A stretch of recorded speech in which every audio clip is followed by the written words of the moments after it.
Hi friends, എല്ലാവർക്കും പുതിയ വീഡിയോയിലേക്ക് സ്വാഗതം. ഇന്നത്തെ നമ്മുടെ റെസിപ്പി വളരെ സ്പെഷ്യലായിട്ടുള്ള മില്ലറ്റ് കൊണ്ട് ഒരു മൾട്ടി മില്ലറ്റ് പുട്ടാണ് ഉണ്ടാക്കുന്നത്.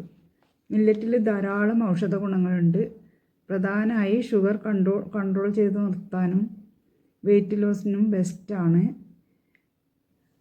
സ്കിന്നിന് തിളക്കം കിട്ടാനും പല്ലുകളുടെയും എല്ലുകളുടെയും വളർച്ചയ്ക്ക് അങ്ങനെ ധാരാളം ഔഷധ ഗുണങ്ങളുള്ള ഈ പുട്ട് തയ്യാറാക്കുന്നത് എങ്ങനെയെന്ന് നോക്കാം. മണിച്ചോളാണിത്, ജോവർ എന്ന് പറയും ഇതിന്. മണിച്ചോളം ഒരു കപ്പ് എടുത്തിട്ടുണ്ട്. ഇതാണ് മണിച്ചോളം. ഈ മണിച്ചോളം മിക്കവാറും കടകളിൽ വാങ്ങിക്കാൻ കിട്ടും. ഇനി ഒരു കപ്പ് ചാമേരി എടുക്കുന്നുണ്ട്. ചാമേരി ലിറ്റിൽ മില്ലറ്റ് ഇതൊരു കപ്പും കൂടെ ചേർത്ത് നല്ലപോലെ കഴുകി കുറച്ച് വെള്ളമൊഴിച്ച് കുതിർക്കാൻ വെക്കണം. ഈ കുതിർത്ത് വെച്ച വെള്ളം തന്നെയാണ് നമ്മൾ മാവ് പൊടി കുഴക്കാൻ വേണ്ടി എടുക്കുന്നത്. ഇതിൽ ധാരാളം ഫൈബർ അടങ്ങിയിട്ടുണ്ട് ഈ വെള്ളത്തിൽ. അപ്പോൾ ആ വെള്ളം തന്നെ കുഴക്കാനെടുക്കണം. ഒരു 6-7 മണിക്കൂർ ഇതുപോലെ കുതിർത്ത് വെച്ച് ഇനി ഇതൊരു അരിപ്പയിലേക്കിട്ട് 6 മണിക്കൂർ കഴിഞ്ഞ് ഒരു അരിപ്പയിലേക്കിട്ട് വെള്ളം വാരാൻ വെക്കണം. ഇതുപോലെ ഇട്ട് വെച്ചാൽ മതി. വെള്ളം വാർന്ന് കിട്ടും. ചെറുതായ നനവുണ്ടായാൽ കുഴപ്പമൊന്നുമില്ല.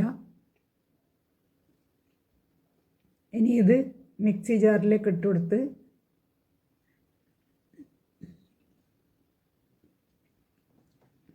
ഇതുപോലെ ചെറിയ നനവുണ്ടായാൽ പൊടിച്ചെടുക്കാനൊക്കെ പറ്റും. ഇതൊന്ന് കറക്കിയെടുത്ത് ഇതുപോലെ ഒന്ന് ഇളക്കി കൊടുത്ത് വീണ്ടും ഒന്നും കൂടെ കറക്കി, പൊടിഞ്ഞിട്ടില്ലെങ്കിൽ ഒന്നും കൂടെ കറക്കിയെടുത്താൽ മതി. തരിതരിയായി പുട്ടുപൊടിയുടെ പാകത്തിൽ പൊടിച്ചെടുത്താൽ മതി. ഇത് പൊടിച്ചെടുത്തിട്ടുണ്ട്. ഇനി ബാക്കി അരിയും കൂടെ കുറച്ച് ഉപ്പും ചേർത്ത് ഇതുപോലെ പൊടിച്ചെടുക്കാം. 2 പ്രാവശ്യമായിട്ട് ഇത് പൊടിച്ചെടുത്തിട്ടുണ്ട്. ഇനി ഈ പുട്ടുപൊടി മുഴുവനായി എടുക്കുന്നില്ല. ഇതിൽ നിന്ന് 1 കപ്പ് പൊടി മാത്രമേ ആവശ്യമുള്ളൂ. ബാക്കി നമുക്ക് ഫ്രിഡ്ജിൽ സൂക്ഷിച്ച് വെക്കാം. ഈ പൊടി വറുത്ത് തണുത്ത ശേഷം ചൂടുവെള്ളം ഒഴിച്ച് തണുത്ത ശേഷം കുഴച്ചെടുത്താൽ നല്ല സോഫ്റ്റും നല്ലൊരു മണവും ടേസ്റ്റും ഉണ്ടാവും. കുറച്ചും കൂടെ കൂടുതൽ സോഫ്റ്റായി കിട്ടും. ഇത് വറക്കാതെയാണ് ഉണ്ടാക്കുന്നത്. 1 കപ്പ് ചോളവും ചാമയും കൂടെ പൊടിച്ചതെടുക്കണം. 1/2 കപ്പ് റാഗിപ്പൊടിയും. 1/2 കപ്പ് റാഗിപ്പൊടി, 1 കപ്പ് ചാമേരിയും ചോളവും കൂടെ പൊടിച്ചത്, 3ഉം 1/2 കപ്പ് എടുക്കണം. ഇനി ഇത് നല്ലപോലെ മിക്സ് ചെയ്ത് നേരത്തെ കുതിർത്ത് വെച്ച വെള്ളം ഒന്ന് ചൂടാക്കി ചെറിയ ചൂടോടെ ഇതിലേക്ക് ഒഴിച്ച് കുഴച്ചെടുക്കാം. അധികം ചൂട് വേണ്ട, ചെറിയ ചൂട് മതി. കുറച്ചായി വെള്ളമൊഴിച്ച് കുഴച്ചെടുക്കാം. ഇതിന് വെജിറ്റബിൾ ചേർക്കുന്നുണ്ട്. അതുകൊണ്ട് കൂടുതൽ വെള്ളം ചേർത്ത് കുഴക്കണ്ട. ആ വെജിറ്റബിളിൽ കുറച്ച് വെള്ളം ഉണ്ടാവും. ആ നനവും കൂടെ ഇതിലേക്ക് വരുമ്പോൾ പുട്ടുപൊടി പാകത്തിനാവും. കൂടുതൽ വെള്ളം ചേർത്ത് കുഴച്ച് കഴിഞ്ഞാൽ പുട്ട് സോഫ്റ്റായിട്ടുണ്ടാവില്ല, കട്ട ആയിരിക്കും. ഈ പാകത്തിൽ മാറ്റി വെക്കാം. ഇനി കുറച്ച് മുരിങ്ങയില, കുറച്ച് ക്യാരറ്റ്, കുറച്ച് ബീറ്റ്റൂട്ട് ഗ്രേറ്റ് ചെയ്തത്, ഇതിലേക്ക് ആവശ്യത്തിനുള്ള ഉപ്പും 1/4 ടീസ്പൂൺ മഞ്ഞൾപ്പൊടിയും ചേർത്ത് മിക്സ് ചെയ്തെടുക്കണം. മിക്സ് ചെയ്തെടുക്കുന്നത് ഇതിലേക്ക് ഉപ്പ് പിടിക്കാൻ വേണ്ടിയാണ്. ഇത് നല്ലപോലെ ഒന്ന് മിക്സ് ചെയ്ത് കുഴച്ച് വെച്ച പൊടിയിലേക്കിട്ട് ഒന്നും കൂടെ മിക്സ് ചെയ്തെടുക്കണം. ഇനി പുട്ടുകുറ്റിയിലേക്ക് തേങ്ങ ഇട്ട് കൊടുത്ത്, തേങ്ങ കുറച്ച് കൂടുതൽ ചേർത്ത് കൊടുക്കുന്നുണ്ട്. ഇതിന് വേറെ കറിയുടെ ആവശ്യമൊന്നുമില്ല.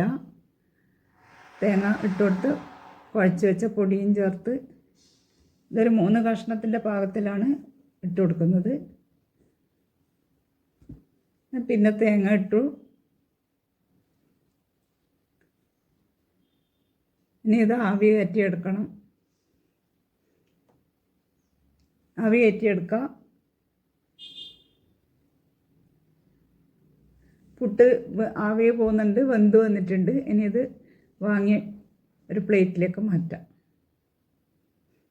നല്ല സോഫ്റ്റും ടേസ്റ്റും ഹെൽത്തി ആയിട്ടുള്ള പുട്ട് റെഡിയായി.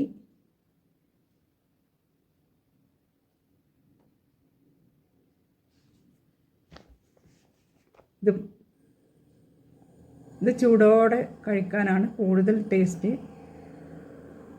നല്ല സോഫ്റ്റ് ആയിട്ടുള്ള ഹെൽത്തിയും ടേസ്റ്റിയും ആയിട്ടുള്ള പുട്ട് റെഡിയായി. കുട്ടികൾക്കൊക്കെ ഇത് കാണുമ്പോൾ തന്നെ ഇഷ്ടമാവും. കാണാനും നല്ല ഭംഗിയാണ്, കഴിക്കാൻ അതിനേക്കാളും ടേസ്റ്റാണ്. നല്ല സ്വാദുള്ള മൾട്ടി മില്ലറ്റ് വെജിറ്റബിൾ പുട്ട് റെഡിയായി. Thank you.